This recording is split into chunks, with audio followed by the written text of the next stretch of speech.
What's my life going to look like if I don't do this? What's my outcome going to be if I don't do this? Am I going to be less than what I could be if I don't do this? These are the things that a winner's dialogue sounds like, all right? Loser dialogue sounds like, man, I don't know, man. I don't want to lose what I got. You know, I got it pretty good, when in reality, you don't have it pretty good. You're scrounging, you're trying to make ends meet, you're doing a job that you hate, all right?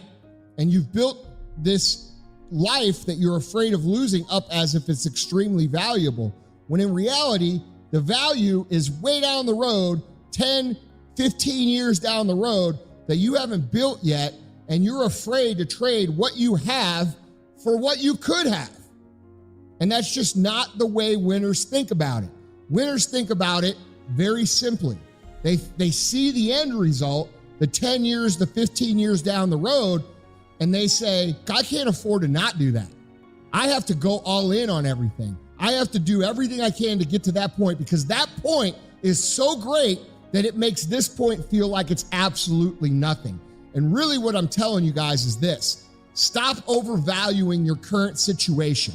Stop thinking that you have it so good that you're afraid to take a risk, because people that actually win, people that build great things, people that do great things, all the people you look up to and you say, I wish I had what that guy had.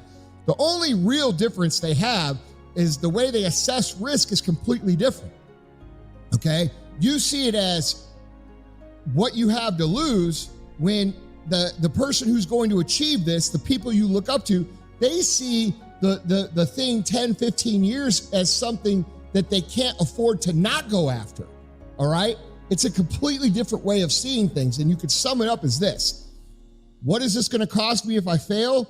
And what is it going to cost me if I don't go after it? And here's the other thing, guys. What you don't realize is that when you take these risks in entrepreneurship, when you go out, very few of these little decisions that you make are going to be fatal. All right? That's a whole nother thing that people don't understand when they're just starting out in the success entrepreneur, going to build a business game. They feel like every mistake that they might make could possibly sink them, and that's just not reality. Here's what happens. Just like when you're 3 years old or 4 years old and you're old enough to touch the stove, you only got to touch stuff once, and you only got to touch it for a very short amount of time to know that it's not right. And so sometimes when you make these decisions, you will know immediately that they were the wrong decisions. You'll be able to retract, adjust course, and then move forward.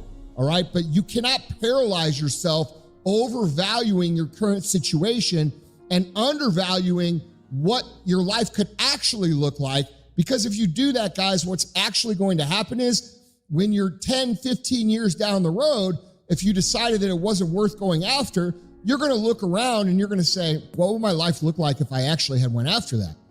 And then that's going to cause regret. That's going to cause what if. It's going to cause uncertainty.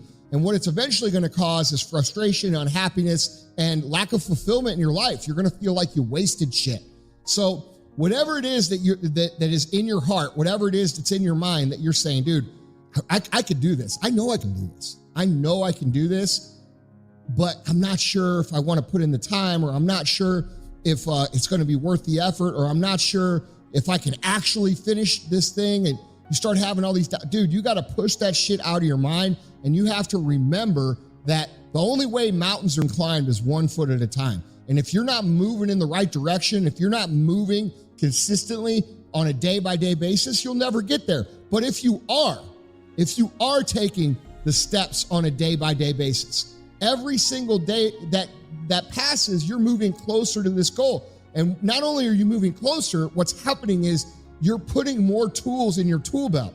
Okay, you're making mistakes, you're touching the stove, you're learning lessons, and those lessons make you more effective. Every time you make a mistake, it should be a time where you say, oh, you know what? We spent money there.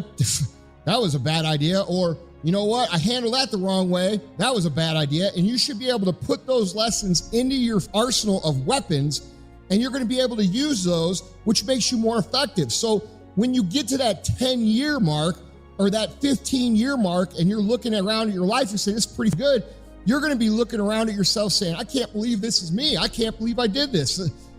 what did I do? Well, here's what you did. You did what other people won't do.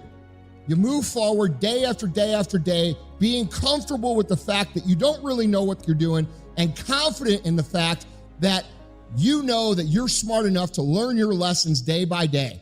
And you understand that every single lesson you learn makes you better.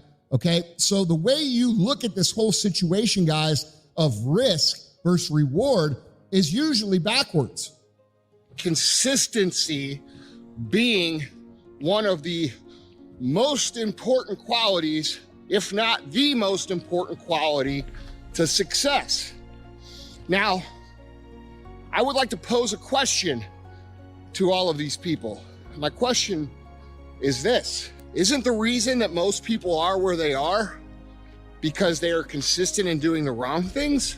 So is it really consistency that matters, or is it consistency in the right actions that matter?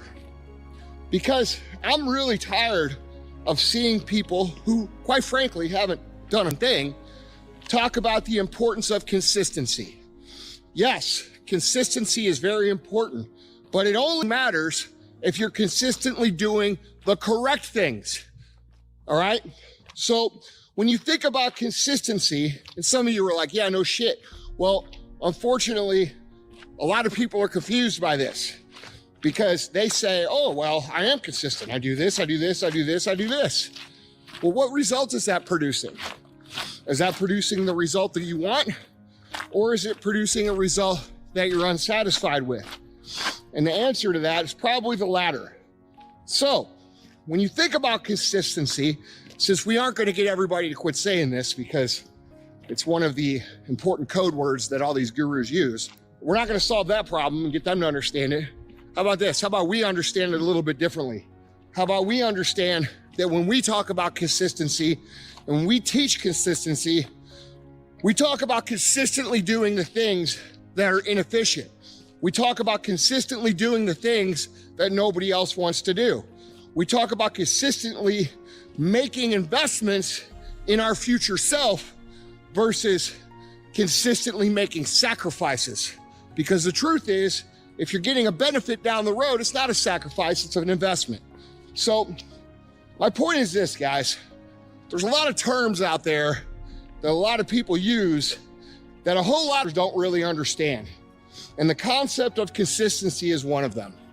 All right. So when you talk about it, when you teach about it, when you preach about it, understand that we have to make sure that people know that it's consistency in the right things, not just being consistent. All right. Being consistent is pretty much why you are exactly where you are now, wherever that may be.